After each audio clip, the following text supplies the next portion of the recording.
If you ever thought HOA drama was just about hedges or parking spots, let me tell you about the week my grandpa almost lost his home over.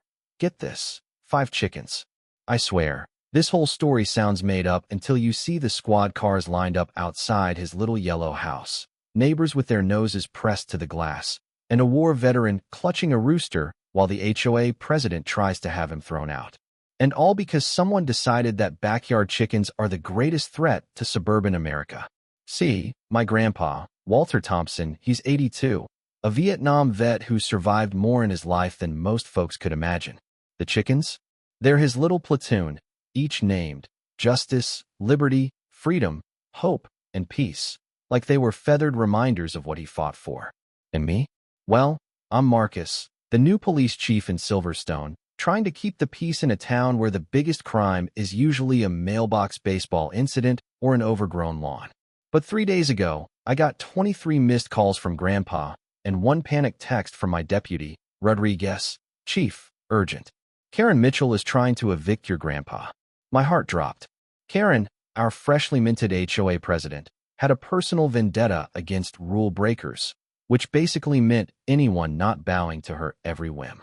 And she was not above weaponizing the law or the local cops, who, unlucky for her, all report to me. Now here's the kicker. She thought I was out of town for a budget meeting. She figured she had the upper hand, calling every officer in her Rolodex, demanding Grandpa's eviction over illegal livestock. Over 5 chickens. 5. You can't make this up. But what Karen didn't know, I'd expected this, even had a name for it in my notebook, Operation Chicken Justice.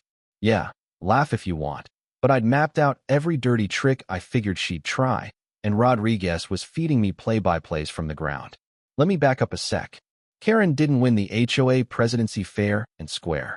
She twisted Rule 47.3 to claim all poultry was banned, even though the rule was really about limiting folks to 50 chickens or more, because, apparently that's a problem.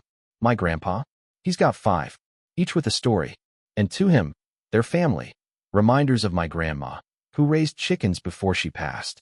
When Karen sent 3 warning letters, Grandpa, being 82 and a bit scattered, just piled them on the kitchen counter with the rest of the mail he forgot to open.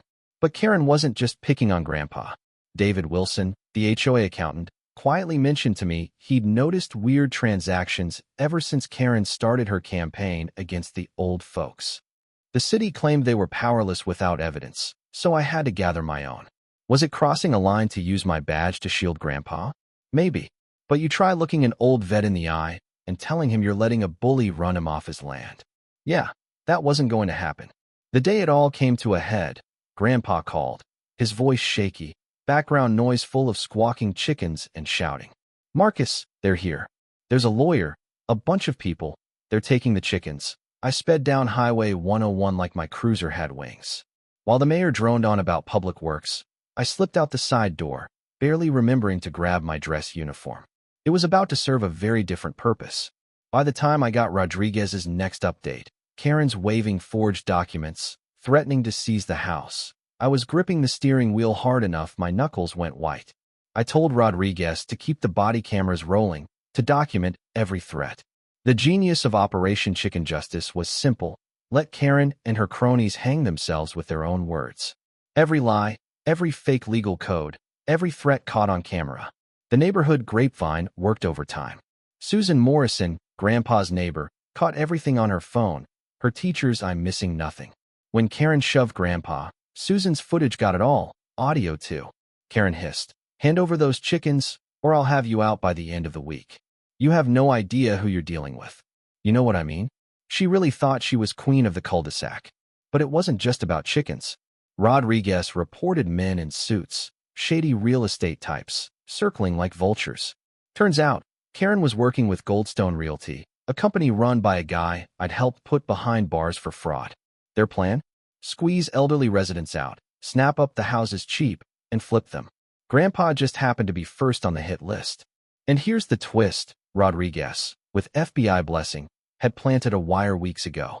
The feds were already tracking a multi-state scheme where shell companies, backed by foreign money, laundered cash through forced home sales.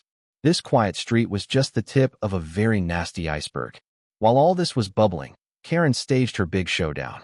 She stormed into Grandpa's yard with her entourage and fake lawyer, started barking orders like she owned the place. Emma, my 8-year-old niece, was there holding the youngest chick. She looked Karen in the eye and said, "Don't touch my great-grandpa's chickens." I swear, the kid's braver than half the cops in this town. When Karen tried to grab a chick, Freedom, the hen, not the concept, went wild, knocked Karen's phone to the ground. Out tumbled a hidden wire. "Who's been listening?" Karen screamed. Suddenly, the whole crowd, half siding with her, half with Grandpa, went silent.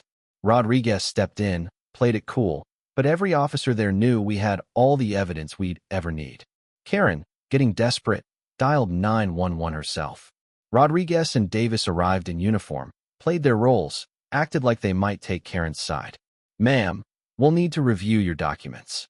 Karen, all smug, handed over her forged papers, only to realize every lie was being logged. The final straw? At an emergency HOA meeting, Karen tried rallying the newbies with an edited video, making Grandpa look violent. But when Susan plugged in her phone and played the real footage, showing Karen's threats, her shoving an old man, the room turned. David Wilson, shaking, stood up and spilled it all. Karen had been siphoning off HOA funds, wiring them to offshore accounts to cover her gambling debts. Goldstone Corporation was bankrolling her, but she was just a pawn in a bigger game. That's when the FBI walked in, agents everywhere. Karen's smile vanished. She was arrested for fraud, embezzlement, racketeering, you name it. Her last words to me as they let her out: "You have no idea what you've started. They'll come for all of you." Maybe she meant it, maybe not. But that night, as neighbors hugged Grandpa and Emma, as we counted the chickens safe in their coop, I realized something. Sometimes standing up for what's right means making enemies. Sometimes it means your story's not over, just turning a new page. 3 months later, life in Silverstone changed. Grandpa's chickens became local celebrities. Susan got elected HOA president. Her first act? Scrapping every ridiculous rule. No more bullying, no more fear.